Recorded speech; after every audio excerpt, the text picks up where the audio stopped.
Cam ఫోన్కి hi చెప్పు. ఇలా అనాలి.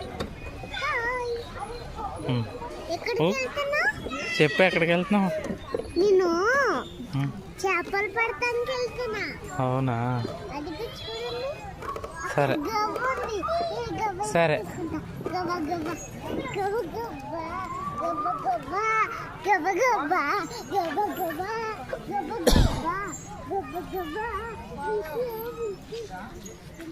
దా దిగు దిగు. ఇది ఎక్కుతావా? దగ్గరికి రా. సరే ఓకేనా? త్వరగా ఎక్కు. బాయ్ బెలాస్.